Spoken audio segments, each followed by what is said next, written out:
गावात चोरट्यांनी घातला धुमाकूळ, गणपती मंदिरातील दानपेटी लांबवली. सातत्याने चोरीचे सत्र सुरूच. लगाम कधी? धामणगाव रेल्वे शहरातील मुख्य मानल्या जाणाऱ्या शास्त्री चौकमधील प्रसिद्ध गणपती मंदिरात चोरीची घटना आज 2 मार्च रोजी सकाळी 11 वाजता उजागर झाली आहे. दरम्यान चोरट्यांनी मंदिराचे शटर फोडून चक्क दानपेटीच लांबविल्याच्या घटनेने खळबळ उडाली आहे.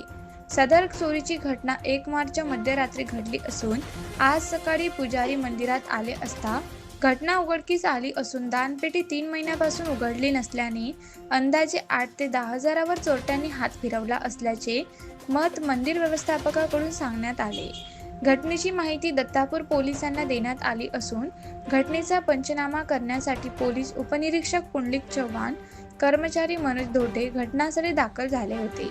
मागील काही दिवसांपासून सतत चोरीच्या घटना घडत असून नागरिकांमध्ये भीतीचे वातावरण निर्माण झाले आहे.